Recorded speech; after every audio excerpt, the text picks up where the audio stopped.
جادو ہو سکتا ہے، اچھا ٹھیک ہے، اس میں کوئی شک شبہ نہیں ہے، اچھا ٹھیک ہے، لیکن جادو جس کو ہو نا اس میں سارا اختیار جادوگر کے پاس نہیں ہوتا۔ ٹھیک ہے، جادوگر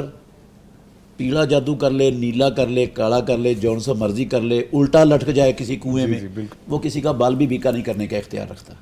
اچھا ہاں، اس کے ہاتھ میں کچھ نہیں ہے۔ ٹھیک ہے، جادو کا اثر تب ہوتا ہے جب مالک الملک رب العالمین چاہتا ہے، اور اتنا ہوتا ہے جتنا رب چاہتا ہے۔ بے شک ایسے اس کے ہاتھ میں کچھ نہیں، یہ تو کافر ہو جاتا ہے یہ جادو کرنے والا یا کروانے والا، ایمان سے نکل جاتا ہے، لیکن اختیار اس کے پاس نہیں ہے کسی کو نقصان کرنے کا، کسی کا مال تباہ کرنے کا، کسی کی جان تباہ کرنے کا، کسی کو بیمار کرنے کا، یا کسی کو کسی قسم کا نقصان پہنچانے کا، وہ رب کے ہاتھ میں ہے۔ بے شک ایسے اچھا، دوسری بات یہ ہے